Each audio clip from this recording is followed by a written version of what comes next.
For Scientific American Science Quickly, I'm Kendra Pierre-Louis, in for Rachel Feltman.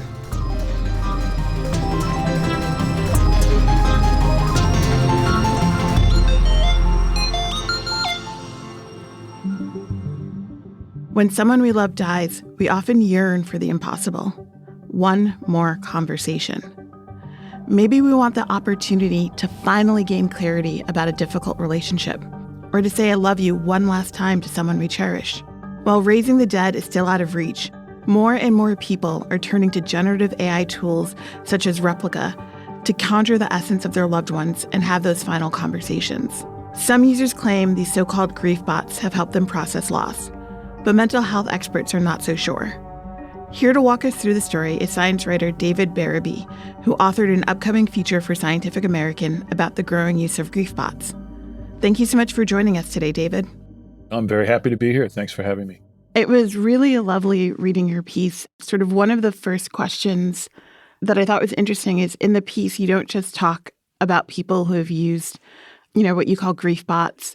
You actually used one yourself. Can you walk us through a little bit of the process of what that entailed and how it felt? Well, I was really struck when I started to report on the piece that there were people who were sort of quick to condemn the entire idea of recreating a deceased person in AI, predicting how just terrible it would be in 100 different ways. And it seemed to me that most of the time, the people who were saying this is a terrible use of AI had no actual experience with it. Whereas the people who had actually used one, or therapists who were working with people who'd used them, they weren't saying this is great, there's no problems, but they were also not saying this is terrible. And so it seemed to me that it was one of those AI experiences, like so many others, that you just have to kind of experience for yourself to really understand, rather than just having a kind of a firsthand knee-jerk reaction. So I thought, okay, let's see how it would work if I myself were to do this. And I guess kind of what does that actually entail? There are a lot of startups that offer to recreate a deceased person for you, their voice, even their look. And so those are some options that people have. You can also just wing it on your own with ChatGPT or another general LLM, large language model. But in all cases, the process is pretty similar. You provide a certain amount of material for the AI to work with, either voice sample photos if you're going with something that actually looks and sounds like the person, and certainly some text, some things that they wrote or some things that they said. The data is never really enough, because when you are trying to recreate someone who was important to you, you are recreating something that is also about you. And so whatever service you use, you also have to provide some description of the person that is not just data, things that they wrote, material in an archive, but is your sort of take on them. In other words, it's not enough to just say, here's a whole bunch of letters. You have to say, well, my dad was this kind of a person. He had a sense of humor, or he really liked talking about fishing or whatever. And so that is generally what's involved, no matter what service you're using. I actually tried 3 or 4 different ways to see what different results I would get, but that's the basic process. And fundamentally, what people are doing when they're uploading their loved one to these services is they're trying to navigate grief, right? And the thing that I found really surprising is how you described how grief works in our brain. I'm not sure I'd ever really read anything about that when we're grieving someone, it's basically our brains are in this tug of war between our neurochemistry that says this person is alive and the reality that this person is not. And that grief is essentially like a learning process of our brain, learning that this person is gone, and that takes quite some time. How does AI affect that process to the best of our current understanding? Well, that is where I think there's some continuity between uses of AI and other more familiar processes of dealing with grief, because when you are in this really painful state of feeling like the person is still in your life and part of your life, and a very large proportion of people who've just lost someone feel literally like, oh, they sent me a message, they're in touch with me, I sense them. When you are in that state, you will pick up an object that belonged to them, or look at a photo, or maybe listen to a recording, or just conjure up a memory and then kind of relive a moment where they were around. And AI is essentially a new kind of artifact, I think, for doing the same thing. You're kind of recreating some experience that you had with this person in this time when you're not quite believing that they're gone. Of course, the difference with AI is that instead of having a conversation in your head, imagining you talking to your loved one, there's literally text on the screen or a voice in the air that is responding to you. So it's not, exactly the same, but it's also not a giant break from the past. I mean, people have always recreated someone whom they miss, someone whom they long for in one way or another, sort of imaginatively, right, in their minds. And so this is kind of a way of making it a little more literal, a little more in the world, but it's still that process. I know that one of the concerns was the risk of a lifelike interactive chatbot or griefbot is that it might make the path too attractive to let go. But the research seems to suggest, if I'm correct, that people who had recently lost someone and used griefbots actually experienced something a little bit of the opposite. Instead of withdrawing from society, they were more likely to be social. Why is that?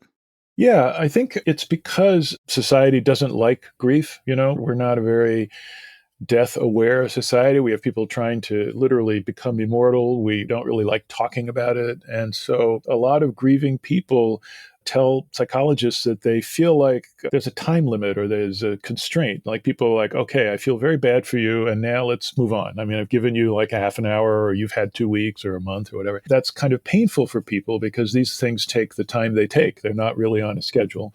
So what the people in this small study that I write about were saying is, this AI does not judge me, does not suggest that maybe I should talk about something else, does not tell me to move on. It just is there for me, and I can work through things with it at whatever pace is comfortable for me without feeling like I'm in any kind of conflict with another person.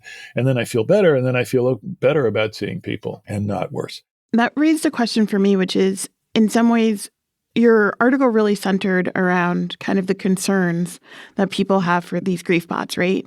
These people are coming out and saying these grief bots are serving a function that society is failing to provide for me.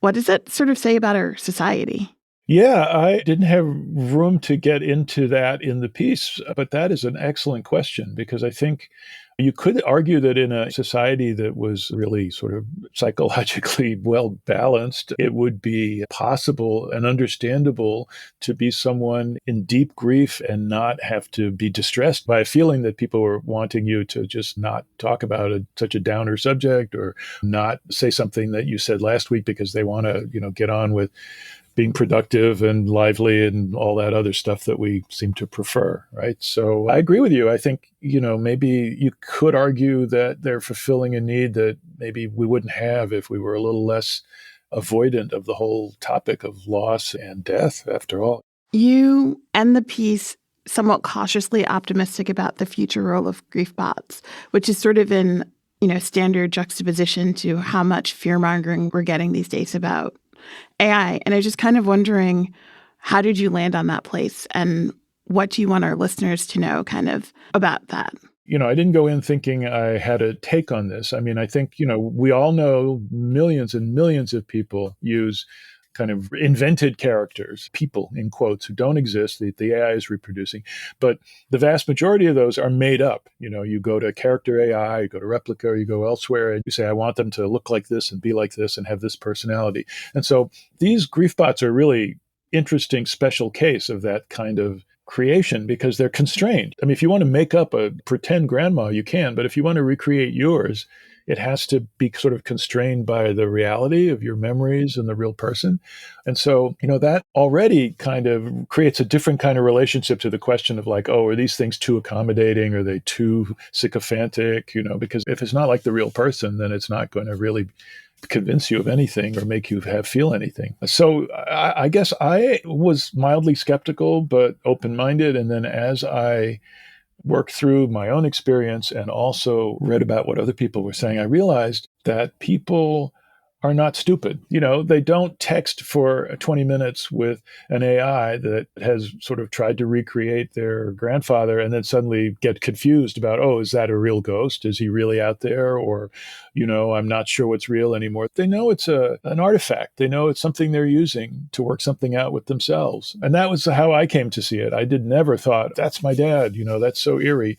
I just thought, oh, okay, there are these things I was wondering about and bouncing them off this thing that has a flavor of him that I created with these thoughts in mind was kind of insight provoking in a way that I wasn't sure it would be. So it just seems to me that, like anything else, I mean, you could define this as a therapeutic tool or as a kind of a thing for people to play with, even a creative tool, and that people can be okay with it if it's packaged in the right way. That is to say, if, it's something where you say, look, this is something you can use for yourself, for your creativity, to explore your feelings, and not say, oh, we're going to reproduce your loved one perfectly, not say we're going to use the same social media engagement tactics that we use to keep you on Twitter and Facebook.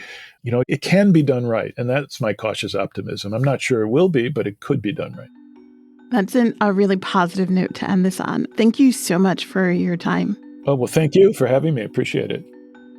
You can read David's upcoming piece on scientificamerican.com on November 18th, or check it out in the December issue of the magazine. That's all for today. Tune in on Friday for a look into a promising new frontier in beating back cancer: vaccines. Science Quickly is produced by me, Kendra Pierre-Louis, along with Fonda, Mwangi, and Jeff DelViscio. This episode was edited by Alex Sugiura. Shayna, Posses, and Aaron Shattuck fact-check our show. Our theme music was composed by Dominic Smith. Subscribe to Scientific American for more up-to-date and in-depth science news. For Scientific American, this is Kendra Pierre-Louis. See you on Friday.